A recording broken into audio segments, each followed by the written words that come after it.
Il reste très peu d'espoir de retrouver vivante la policière qui a sombré hier dans la Seine.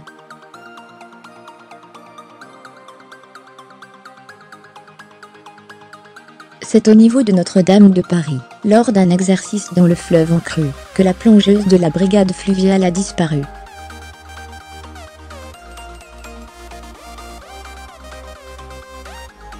Un important dispositif a été déployé avec un hélicoptère et un drone pour tenter de la repêcher, malheureusement sans succès.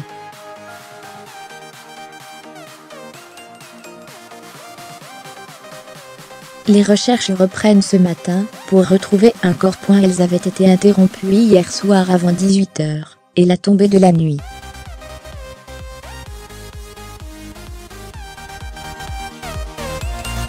Il n'y avait déjà plus aucun espoir de retrouver cette jeune policière de 27 ans vivante.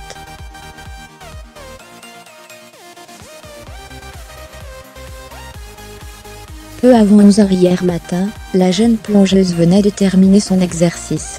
Elle était remontée à la surface, mais d'un seul coup, ses collèges l'ont vue couler à pic.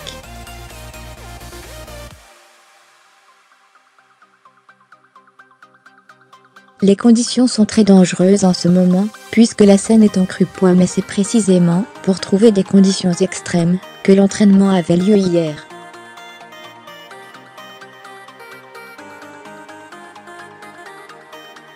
C'est habituel pour cette brigade fluviale, dont la mission est d'intervenir quelles que soient les conditions.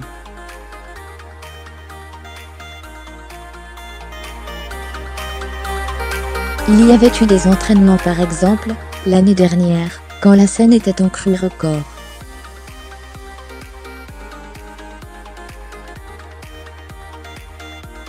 La jeune plongeuse y avait participé. C'est une plongeuse expérimentée, elle était à la brigade fluviale depuis septembre 2016.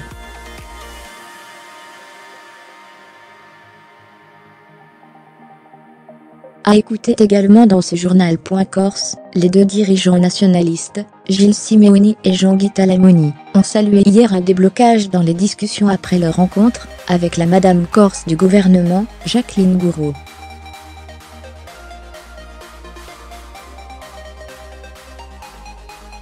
Cette dernière a toutefois précisé que la co-officialité, c'est-à-dire l'utilisation comme langues officielles du corse et du français, n'était pas envisageable.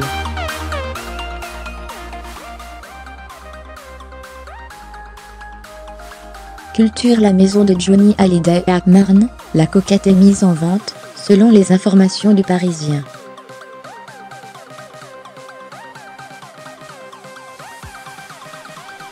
Devenu un véritable lieu de pèlerinage, c'est dans cette propriété que le chanteur s'est éteint dans la nuit de 5 décembre.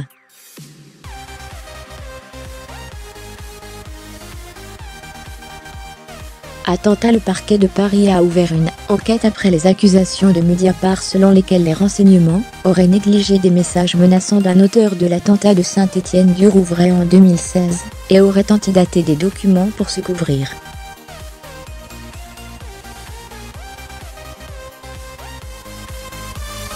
Diplomatie. Emmanuel Macron recevait le président Erdogan hier à l'Élysée. Le chef de l'État a indiqué que l'adhésion de la Turquie à l'Union européenne n'était pas à l'ordre du jour, et a plutôt évoqué un partenariat.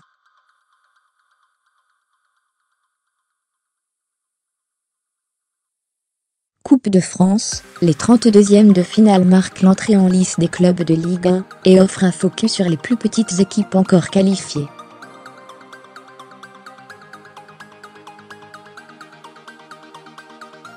Les rencontres à suivre, à 15 h notamment, Le Mans-Lille, Chiltiguen-Auxerre, Toulouse-Nice, puis à 18 h Isère-Monaco, et enfin Nancy-Lyon à 21 h.